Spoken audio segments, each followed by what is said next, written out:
Mientras Moisés caminaba solo en el desierto, con el corazón cargado de dudas y los pies marcados por la arena ardiente. El mundo no estaba en silencio. Lejos de esa zarza ardiente, en regiones que él jamás conocería, otros destinos se estaban forjando. Imperios se levantaban, reyes se proclamaban dioses, ciudades enteras eran construidas con la convicción de que durarían para siempre. Pirámides se alzaban, no solo en Egipto. Monumentos colosales surgían en tierras que hoy apenas empezamos a comprender. En Oriente, una dinastía nacía en China, dando forma a un orden que sobreviviría milenios. En Occidente, civilizaciones olvidadas ya dominaban el tiempo, el espacio y la organización humana. Mundos separados por océanos y desiertos, sin contacto alguno entre sí. Y, sin embargo, existiendo al mismo tiempo. Olvida lo que viste en las películas. Olvida la historia simplificada, donde un solo imperio parece dominarlo todo. La realidad era más compleja, más peligrosa, más fascinante.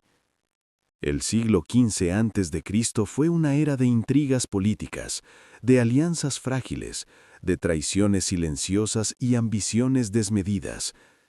Mientras un hombre escuchaba una voz en medio del desierto, el planeta entero estaba en movimiento. Este no es solo el relato de Moisés, es la historia de un mundo respirando al mismo tiempo. Bienvenido al verdadero escenario de la antigüedad. Antes de que los imperios cayeran, antes de que los nombres de reyes se borraran con el polvo del tiempo, hubo una tierra que no solo dominó a los hombres, sino que desafió a los dioses. Una civilización que aprendió a controlar el río, el desierto y el destino. En el centro de este drama se alzaba Egipto. No era simplemente un reino, era el superpoder absoluto del Mediterráneo oriental. Mientras otros pueblos luchaban por sobrevivir, Egipto había perfeccionado el arte de vivir y de morir.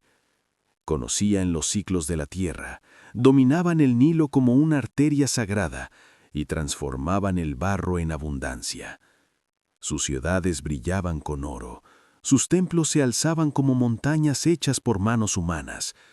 Sus ejércitos marchaban con disciplina, hierro y terror.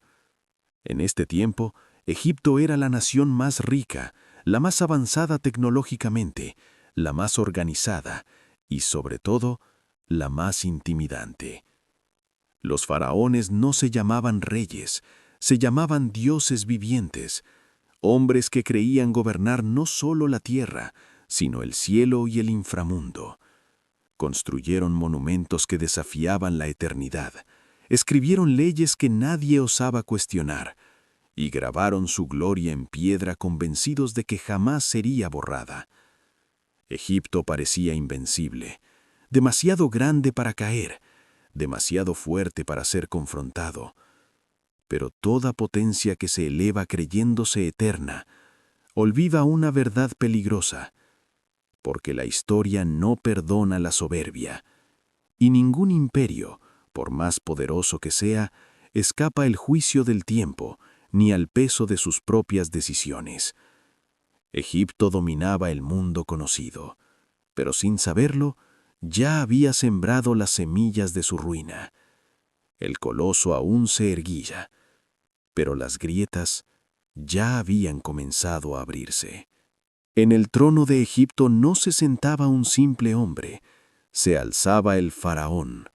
No era solo un rey coronado con oro y símbolos sagrados, era un dios viviente, la encarnación del poder absoluto en la tierra. Su voz no se discutía, su palabra no se cuestionaba, su voluntad era el destino de millones. El faraón no gobernaba solo cuerpos, gobernaba el orden del universo mismo. Era considerado el guardián del Maat, el equilibrio sagrado que mantenía el caos a raya, el principio que sostenía el cielo, la tierra y la vida misma. Si el Nilo crecía, era por su favor. Si las cosechas prosperaban, era por su benevolencia. Si el mundo seguía en pie, era porque él así lo permitía. Desafiarlo no era traición, era herejía, era desafiar al cosmos mismo. Su imperio se extendía desde el corazón ardiente de África hasta las lejanas costas de Siria. Ciudades enteras pagaban tributo, reinos se inclinaban sin alzar la mirada. Las fronteras de Egipto no se defendían, se temían. Su ejército era una máquina de guerra perfecta. Carros veloces, arqueros letales, disciplina absoluta. Allí donde marchaban, la resistencia se quebraba. Y sus tesoros eran legendarios: oro, piedras preciosas, templos cubiertos de riqueza inimaginable. Egipto no solo dominaba con espadas, dominaba con miedo. Ahora imaginen esto. Imaginen a alguien atreviéndose a desafiar a semejante deidad en la tierra. No a un rey, no a un general, sino al hombre que afirmaba sostener el universo. ¿Quién podría levantar la voz ante él?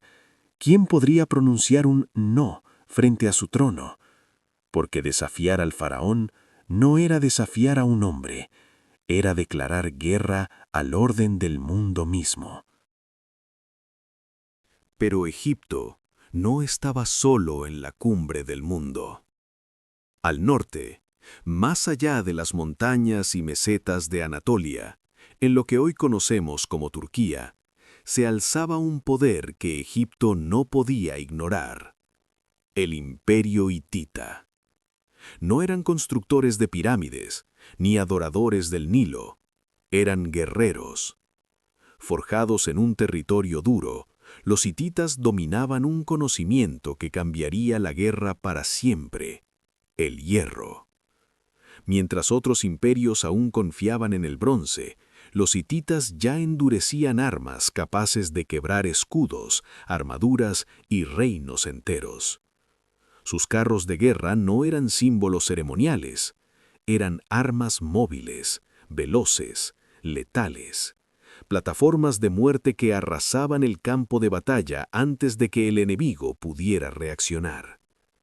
Egipto y los hititas chocaban una y otra vez por el control de Siria y Canaán, regiones estratégicas, ricas en rutas comerciales, ciudades fortificadas y pueblos atrapados entre dos fuegos. No era una guerra por honor, era una guerra por el dominio del mundo. Dos imperios colosales, dos visiones del poder, dos ejércitos convencidos de su superioridad. Cada batalla era un mensaje, cada alianza una traición en espera, cada victoria temporal. Egipto se creía eterno, los hititas invencibles.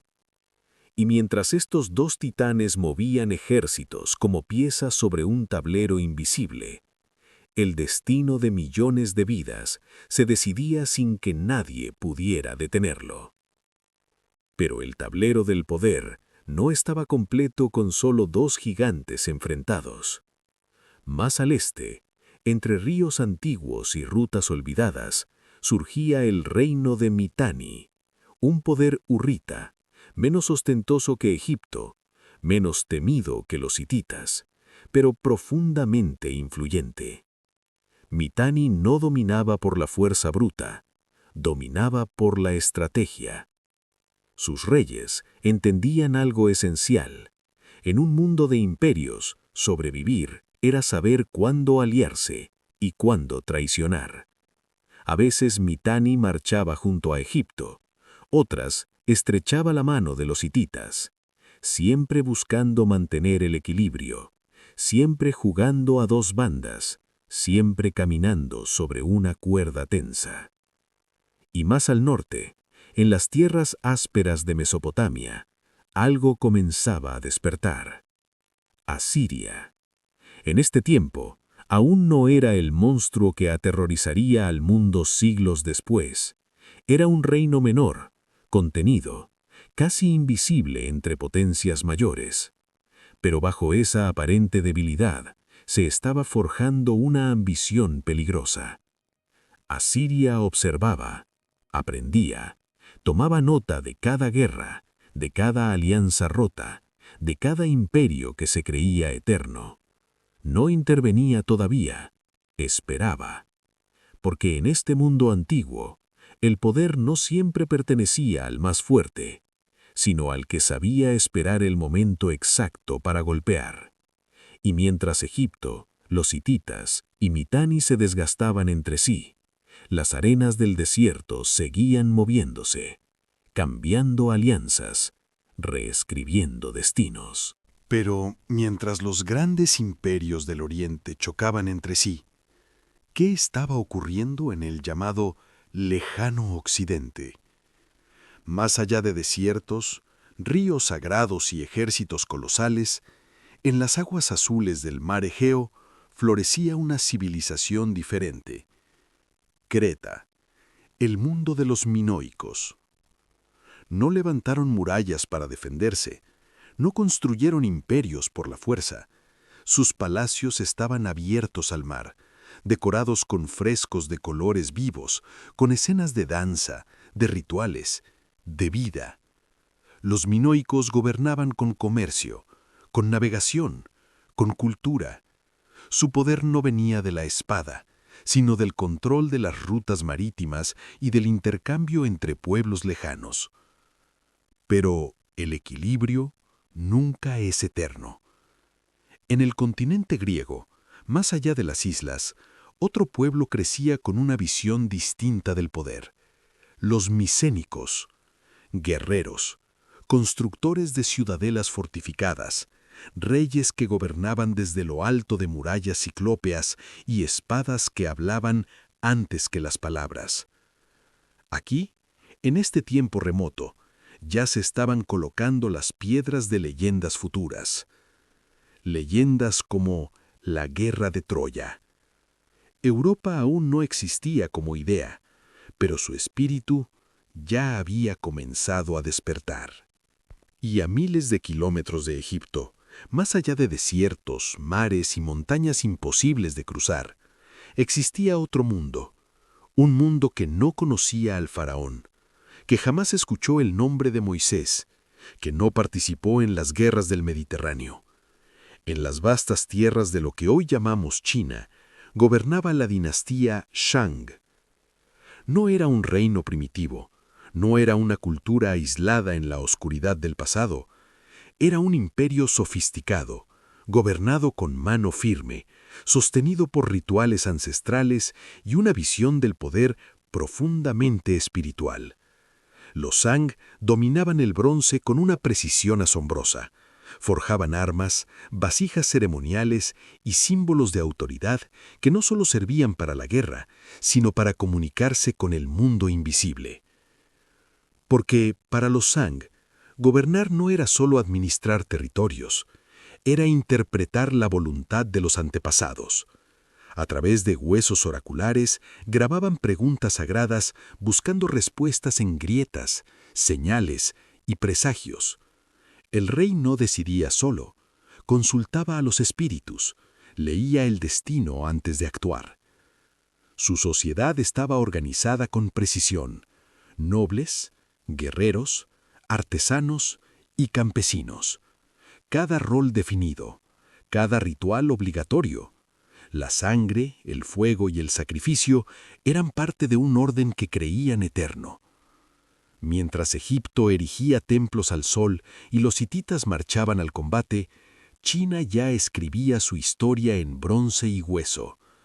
Dos mundos completamente separados, sin contacto, sin conocimiento mutuo, y sin embargo, existiendo al mismo tiempo.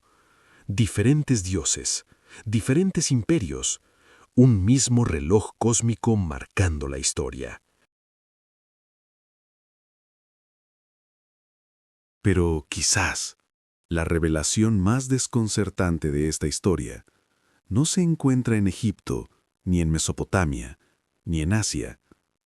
Se encuentra al otro lado del mundo. Mientras Moisés guiaba a su pueblo por tierras áridas y hostiles, el continente americano ya había conocido la civilización. En la costa del actual Perú, entre desiertos y valles fértiles, floreció una cultura que desafía todo lo que creíamos saber sobre el origen del mundo antiguo. Caral Supé.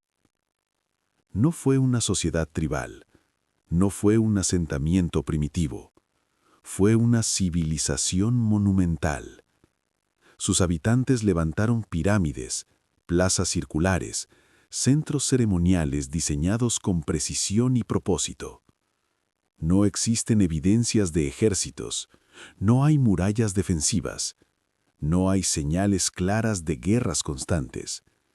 Caral no dominó por la fuerza, dominó por el conocimiento, la organización social, el control del entorno y la espiritualidad. Aunque para el siglo XV a.C., esta civilización ya se encontraba en declive, su legado seguía ahí, silencioso, inmóvil, esperando ser descubierto miles de años después. Piénsalo un instante. La civilización más antigua de América, existiendo al mismo tiempo que Tutmosis III gobernaba Egipto. Dos mundos sin contacto, sin conocimiento mutuo, sin intercambio alguno. Y aún así, caminando juntos por el mismo tiempo. La historia humana no avanza en línea recta, avanza en ecos paralelos. Y Caral Supé fue uno de los primeros. Y mientras el sur del continente ya había dejado huellas profundas en la historia, más al norte, en las tierras húmedas y fértiles de lo que hoy conocemos como México, algo nuevo comenzaba a tomar forma. Una cultura joven, silenciosa al inicio, pero destinada a cambiar el rumbo de Mesoamérica. Los olmecas. No surgieron como imperio, surgieron como semilla. En sus primeros asentamientos aparecieron las señales inequívocas de una civilización en gestación. Organización urbana, centros ceremoniales, símbolos que trascendían lo cotidiano. Fue aquí donde el arte dejó de ser ornamento y se convirtió en mensaje. Rostros tallados en piedra, miradas inmóviles, expresiones que aún hoy parecen observarnos desde un pasado insondable. Las cabezas colosales, que hoy admiramos con asombro, estaban siendo esculpidas en ese mismo instante histórico. Toneladas de basalto, transportadas sin ruedas, sin animales de carga. Un esfuerzo colectivo que revela conocimiento, poder simbólico y una visión del mundo profundamente compleja. Los olmecas no fueron un punto final, fueron el principio. De ellos emergerían ideas, calendarios, dioses, formas de gobernar que más tarde definirían a los mayas y a los aztecas. Mundos completamente aislados, sin contacto entre sí, sin saber unos de otros, y aún así, compartiendo el mismo instante en el reloj cósmico. Mientras Egipto extendía su sombra sobre el mundo conocido. Mientras en Oriente se forjaban dinastías y se levantaban ciudades eternas. Había un pueblo, sin tronos, sin murallas, sin nombre propio en los registros imperiales. Vivían bajo el sol inclemente, bajo el peso de la piedra, bajo el mandato de un faraón que no se veía a sí mismo como rey, sino como Dios. Eran esclavos, no por derrota militar, sino por nacimiento. Sus manos construían templos, sus espaldas sostenían imperios, pero sus voces no contaban. Hasta que comenzaron a clamar. Un grito silencioso, repetido noche tras noche. Un lamento colectivo que no pedía gloria, solo libertad. Ese clamor llegó a un hombre. un hombre dividido, nacido hebreo, criado como príncipe egipcio, educado en los pasillos del poder, pero marcado por una sangre que nunca pudo negar.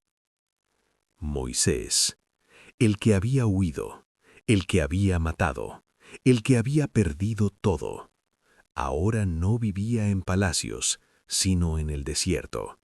No vestía lino real, sino polvo y silencio. Y fue allí, lejos del poder, lejos del ruido del imperio, donde recibió un llamado. No para gobernar, no para conquistar, sino para enfrentar al poder más grande del mundo conocido. La historia de Moisés no es solo una historia de fe, es la historia del miedo antes del coraje, del hombre común enfrentando a un Dios viviente, un hombre y su Dios, contra un imperio divino. Entonces, el desafío fue pronunciado, no en un campo de batalla, no con ejércitos alineados, sino con una sola frase, dirigida al trono más temido del mundo antiguo. Deja ir a mi pueblo. No era una petición, era una confrontación. Un pastor del desierto frente al soberano de Egipto, un hombre mortal hablando en nombre de un Dios invisible. Para el faraón, aceptar esa orden significaba algo inconcebible, reconocer que su poder tenía límites. Y así comenzó el enfrentamiento. Las plagas no fueron solo castigos, fueron mensajes. Cada una golpeó al corazón mismo de la cosmovisión egipcia. El Nilo, fuente de vida, se volvió sangre. El sol, símbolo divino, quedó en tinieblas. La tierra, los animales, los cielos, todo el orden sagrado de Egipto fue puesto en duda. Era un ataque directo no solo al imperio, sino a sus dioses. Frente a ese poder, no había espadas, no había carros de guerra, solo un pueblo oprimido, caminando por fe. Y cuando finalmente llegó el momento, cuando el faraón desató toda su furia y los ejércitos de Egipto rugieron tras los esclavos fugitivos, el mar se convirtió en frontera, un límite imposible, un punto sin retorno. El cruce del Mar Rojo no fue solo un milagro, fue una declaración histórica, que ningún imperio, por grande que sea, es eterno. El Éxodo no es solo un relato sagrado, es la historia del desafío más audaz jamás lanzado contra el poder absoluto. Un pueblo sin armas, un líder sin trono y una promesa de libertad que sigue resonando a través de los siglos. Al final, la historia nunca avanza en línea recta. No se mueve al ritmo de un solo pueblo, ni gira alrededor de un único imperio. La historia ocurre en paralelo. Mientras un pueblo escapaba de la esclavitud bajo las estrellas del desierto, en otros rincones del mundo, manos distintas levantaban templos, esculpían dioses, trazaban mapas del cielo y soñaban futuros que jamás conocerían a Moisés ni al faraón. En Egipto, el poder absoluto había sido desafiado. En China, reyes consultaban a los ancestros sobre huesos oraculares. En el Egeo, navegantes cruzaban mares abiertos sin saber que compartían el mismo tiempo que un pueblo en huida. Y en tierras que hoy llamamos América, civilizaciones ancestrales ya habían dejado marcas monumentales en piedra y tierra, como testimonio silencioso de que la grandeza humana no pertenece a un solo continente. Ninguno de ellos lo sabía. No sabían que eran contemporáneos. No sabían que formaban parte de un mismo capítulo del reloj humano. Pero estaban unidos por algo más poderoso que el comercio o la guerra: estaban unidos por el tiempo. El Éxodo, visto desde la distancia, no es solo la historia de un pueblo liberado. Es una grieta en la idea de que el poder es eterno. Es la prueba de que incluso las civilizaciones más imponentes pueden ser cuestionadas por una voz que se niega a callar. La libertad no llegó de golpe, no fue inmediata, no fue perfecta, fue lenta, frágil, difícil. Pero su eco, ese eco viajó más lejos que cualquier ejército. Resonó en textos sagrados, en leyes, en revoluciones, en la idea persistente de que ningún ser humano nació para vivir encadenado. Así avanza la historia, no como una sola voz, sino como un coro de civilizaciones que nacen y caen, de pueblos que crean y resisten, de hombres y mujeres que, aún sin saberlo, comparten el mismo instante en la vasta historia del mundo.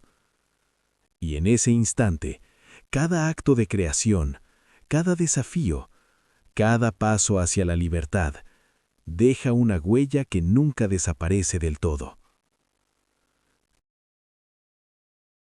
Al mirar este mapa global, comprendemos que la historia no es una cadena de accidentes, sino un diseño divino. Mientras los imperios de China, América y Europa levantaban monumentos a su propia gloria, Dios estaba obrando en silencio, preparando en el rincón más humilde de Egipto la mayor lección de libertad que la humanidad conocería. Este recorrido revela que Dios no está ausente en las naciones. Él es el verdadero dueño del tiempo. Mientras el mundo estaba concentrado en su propio poder, el Creador puso su mirada sobre un pueblo oprimido para demostrar que, por más grande que sea cualquier imperio humano, solo su reino permanece para siempre. Cada pirámide, cada espada y cada cultura que hemos observado no son más que el escenario donde Dios decidió revelar su nombre y su propósito. La próxima vez que sientas que el mundo es un caos, recuerda este momento en el tiempo. Dios sigue siendo el mismo, ayer, hoy y siempre. Si descubrir su mano en la historia ha fortalecido tu fe, te invito a formar parte de nuestra comunidad. Suscríbete y dale me gusta, para que juntos sigamos revelando cómo la luz de Dios ha brillado en cada siglo y en cada cultura. No solo estudiamos el pasado, buscamos la voz de nuestro Padre en la eternidad. Dime en los comentarios, ¿cuál de estas naciones crees que necesitaba más el mensaje de Dios en ese tiempo? Tu reflexión nos ayuda a crecer. Que el Señor te bendiga y te guarde. Hasta la próxima.